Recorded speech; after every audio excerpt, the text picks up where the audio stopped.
Hi US, welcome to car mission Tamil. So நம்ம video பார்க்குறவங்க subscribe பண்ணிக்கோங்க. ஏன்னா காரை பற்றி இஷ்யூ ப்ளஸ் கார் லேர்னிங் எல்லாமே நிறைய வீடியோ போட்டுட்ருக்கோம். லாஸ்ட் வீடியோ கூட நான் கார் சென்சார் பற்றி இஷ்யூ நான் போட்டிருந்தேன், எல்லாமே நீங்கள் பார்த்துருக்கீங்க. ஸோ இப்போ எல்லா பொதுவான விஷயம் கேட்குறீங்கன்னா ஸ்டியரிங் கண்ட்ரோல் என்ன கேட்குறீங்க. சில பேர் லேர்னர் இருக்காங்க, ஸ்டியரிங் கண்ட்ரோல் சுத்தமாக வர மாட்டேங்குது, கார் இந்த பக்கம் போகுது அந்த பக்கம் போகுது, எனக்கு எப்படி இது கற்றுக்கிறது, இது எப்படி ஸ்டியரிங் பிடிக்கணும் அப்படின்னு இருக்கவங்களுக்கு இந்த வீடியோ ஃபுல்லாக பாருங்கள், ஷேர் பண்ணுங்கள். நான் இது எப்படி ஓட்டணும் சொல்லி தரேன். சில பேர் பண்ற தப்பு நீங்க பாத்திருப்பீங்க. ஸ்டேரிங்கை பார்த்து என்ன பண்ணுவாங்கன்னா, திருப்பும் போதோ வளைக்கும் போதோ இந்த பாருங்க இப்படி இப்படி இப்படி பண்ணுவாங்க. ஸோ இந்த மாதிரிலாம் பண்ணவே கூடாது. இன்னும் சில பேர் பார்த்தீங்க அப்படின்னா ஸ்டேரிங் சுத்தமாக கையே எடுத்து ஓட்டுவாங்க. அந்த மாதிரி பண்ணக்கூடாது. ஏன்னா நம்ம ஸ்டேரிங் கனெக்டிவிட்டி கையில் எப்பவுமே ஏதாவது ஒரு ஸ்டேரிங் இருக்கணும், ரெண்டு கை வச்சு எடுத்து ஓட்டக்கூடாது. ஸோ இப்போ நான் காட்டுறேன், எப்படி ஓட்டுறது காட்டுறேன்.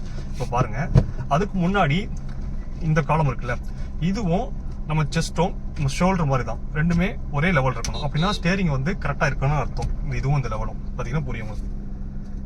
இதுவும் கரெக்டாக இருக்கணும், சரிங்களா?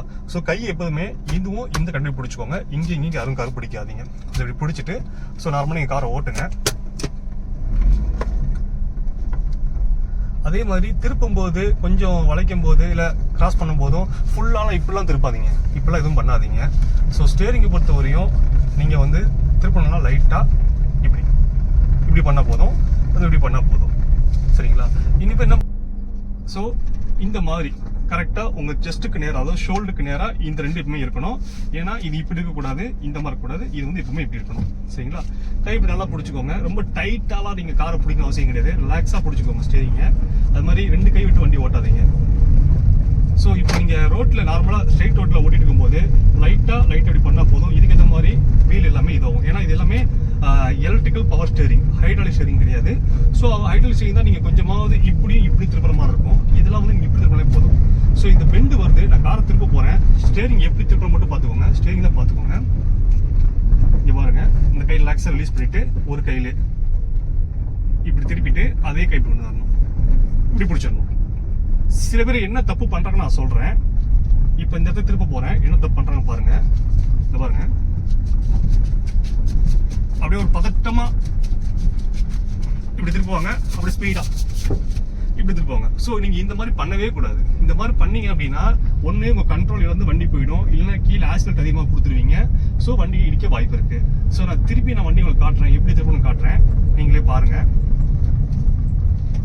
இந்த ஒரு கை ரிலீஸ் பண்ணுங்க, அப்படியே வச்சுக்கோங்க, டர்ன் பண்ணுங்க, அப்படியே டர்ன் பண்ணி ஸ்ட்ரெயிட்டாக கொண்டு வாங்க. ஸோ இதான் டர்னிங் மெத்தட். நான் திருப்பி காட்டுற வண்டியை இங்கே பாருங்க. அகைன் ஒரு கையை எடுத்துட்டேன், ஒரு கையிலே வண்டியை சுற்றுறேன், சுற்றிட்டு திருப்பி அப்படியே கொண்டு வரேன். இப்படி பண்ணாலே போதும், உங்கள் ஸ்டேரிங் கண்ட்ரோல் சூப்பராக வரும். இதே நீங்கள் ஸ்பீடு ஹைவேஸில் 100 அந்த மாதிரி போயிட்டு இருக்கீங்க அப்படின்னா ஸ்டேரிங் ரொம்ப கேர்ஃபுல்லாக பிடிச்சிருக்கணும். ஸோ ஸ்டேரிங் கண்ட்ரோல் மிஸ் ஆகக்கூடாது. ஸ்டேரிங்கில் எப்போதுமே நீங்கள் கை வச்சுட்டே இருக்கணும், ரெண்டு கை கண்டிப்பா இருக்கணும். அப்படி இல்லைன்னா ஒரு கை கண்டிப்பா இருக்கணும்.